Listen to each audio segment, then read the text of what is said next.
So as an exercise, prove that if the square of a number is equal to itself, then that number is either 0 or 1.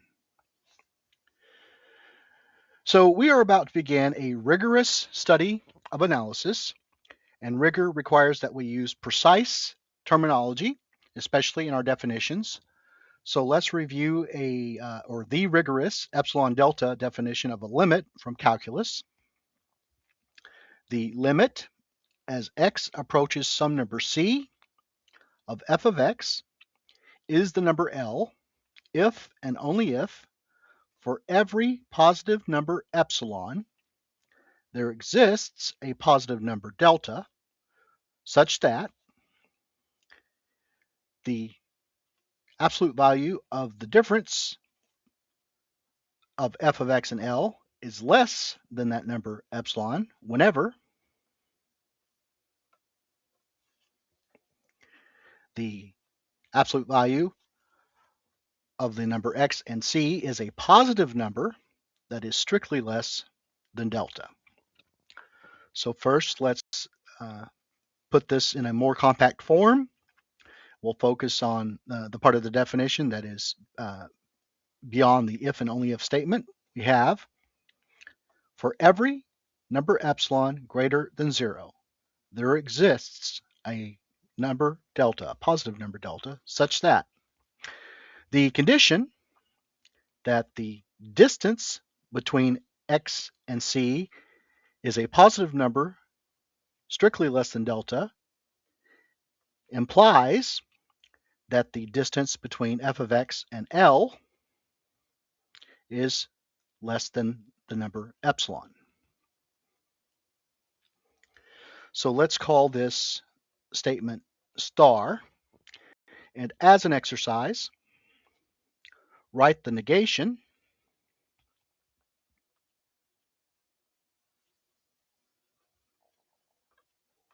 of that statement. Now, at this point in the lives of most of the people watching this video, you've spent a lot of time dealing with mathematics, numbers, and other concepts of mathematics. And so certain things seem obvious, and it would be difficult if you were pressed to prove some of the statements you think are obvious. But in a rigorous study of analysis, we have to take the perspective that we don't know anything unless we can prove it, or we just have to accept certain undefined primitive notions. So the approach that we're going to take in this course is to develop what's known as an axiomatic system.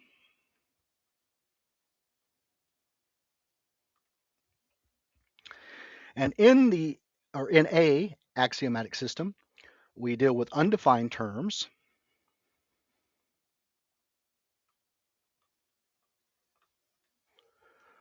which are primitive notions. We deal with statements that we accept as fact without proof, and we call those axioms.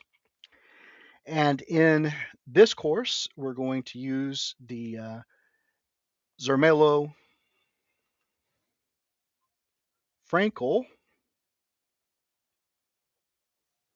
axioms from of set theory. And then with these foundational objects, we're going to use or build true definitions,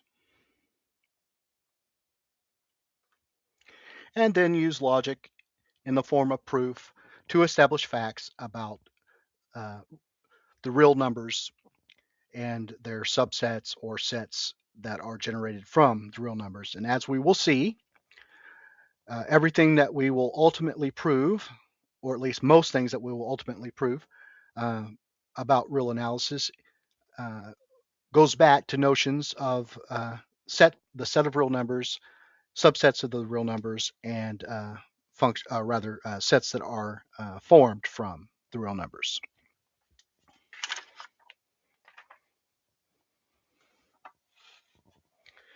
So we begin our study of set theory with the primitive notion of a set itself, and we accept as a primitive notion, an undefined term, that a set is a collection of objects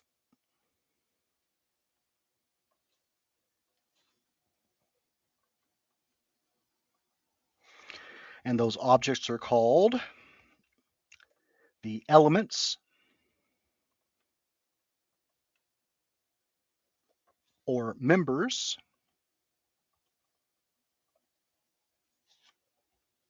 of the set. So if A is a set and X is some object,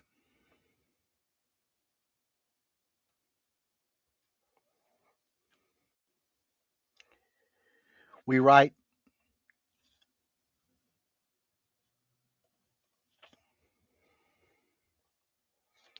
this notation to mean X is a member or a element of the set A, and we write this notation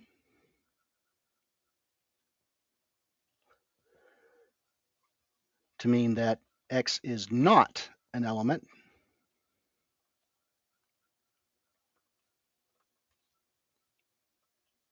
of the set A.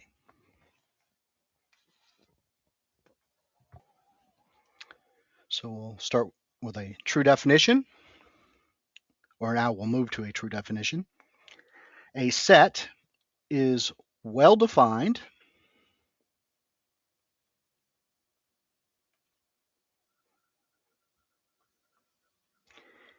if there is no ambiguity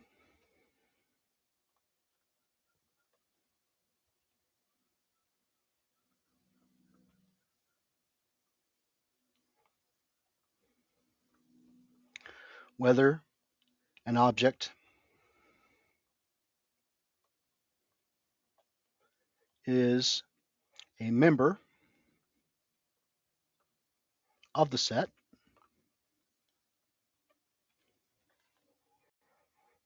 That is, the set A is well defined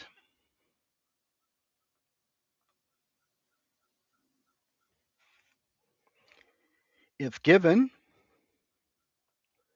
an element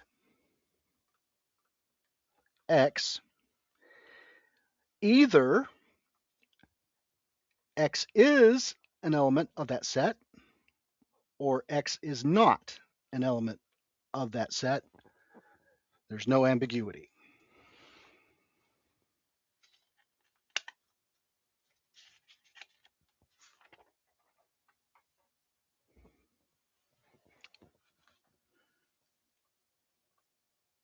So let's look at an example. The set, which we will denote with the symbol an ornate letter Z sub 2, or it's also represented using braces containing the elements 0 and 1. This set is called the set of integers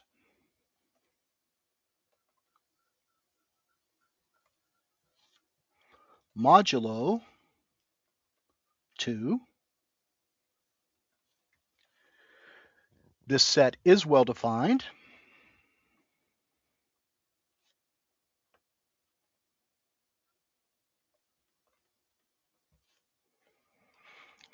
we have that X is an element of the set if and only if either X is 0 or X is 1. In particular, the number 2 is not an element in this set.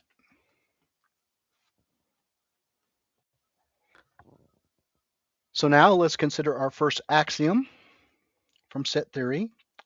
This is called the axiom of extension.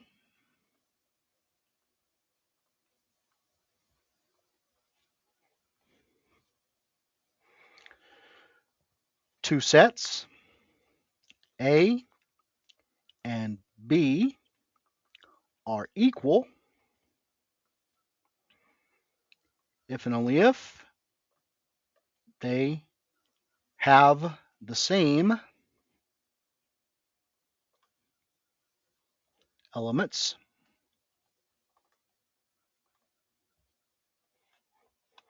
That is, the set A is equal to the set B if and only if every element in the set A is an element in the set B, and every element in the set B is an element in the set A.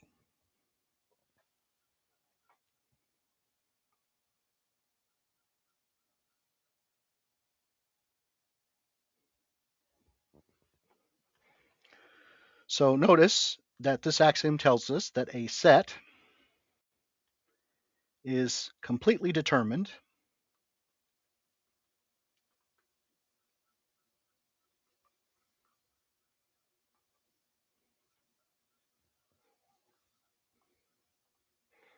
by its elements.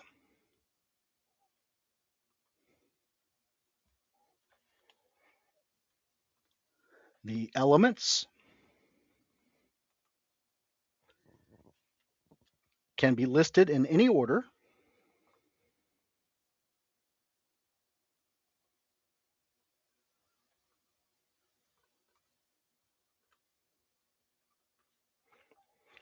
and distinct elements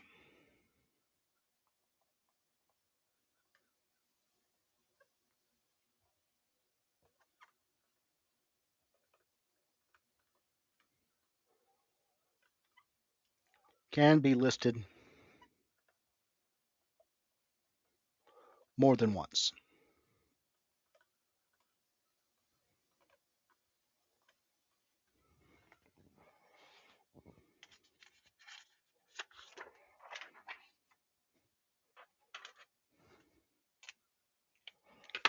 So let's look at an example.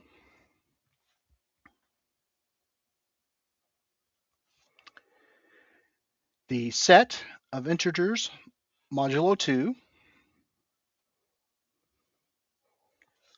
which we said is the set which contains the elements 0 and 1, can be represented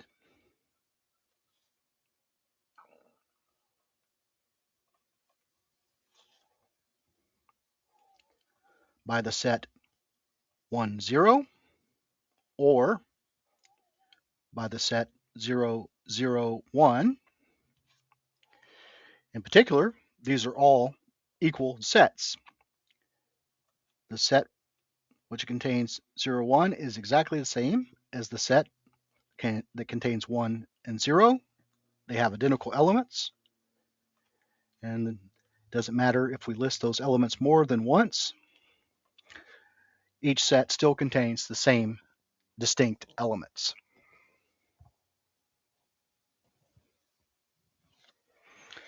So let's look at a new axiom, which is known as the axiom of the null set.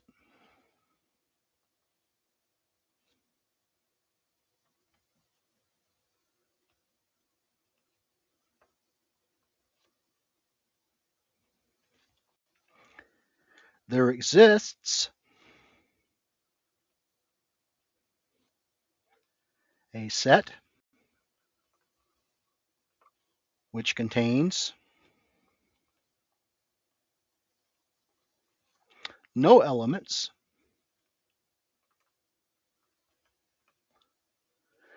and this set is called the null set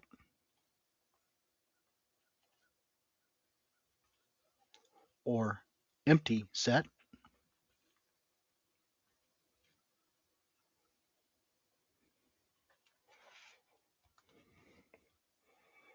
So notice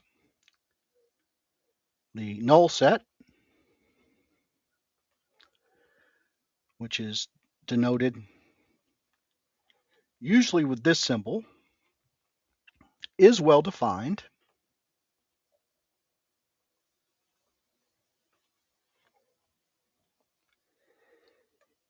given any object x. That element x is not an element in the empty set. And so other ways that we can denote the empty set is, for example, with empty braces, or we can give a condition which is never true. For example, we can say the empty set is the set of all elements x, we'll say all integers x, such that the square of that integer is equal to 2. And as we will see, there are no rational numbers whose square is equal to 2, and so there's certainly no integers whose square is equal to 2, but that's something we'll prove later. The point I'm trying to make at this example is that we can represent the empty set by giving a condition that is always false.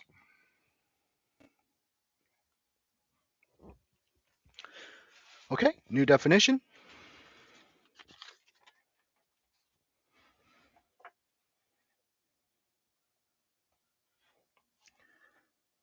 Let A and B be sets, then A is a subset of the set B, and we'll denote that this way.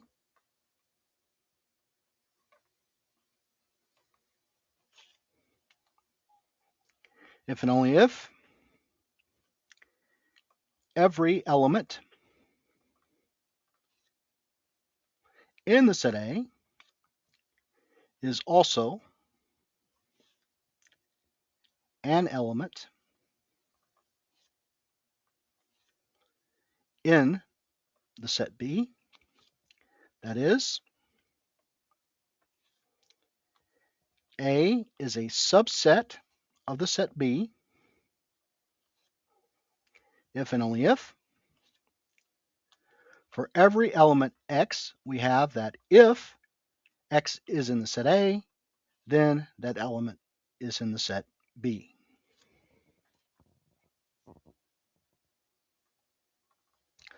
So notice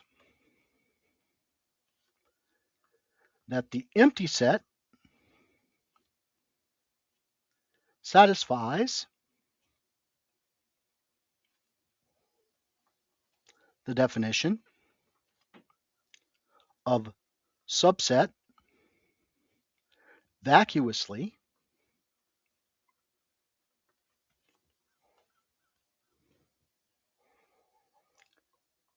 the statement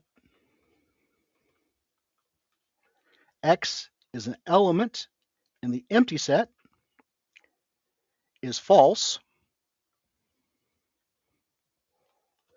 and so the implication x is an element of the empty set implies that x is an element in the set A is vacuously true,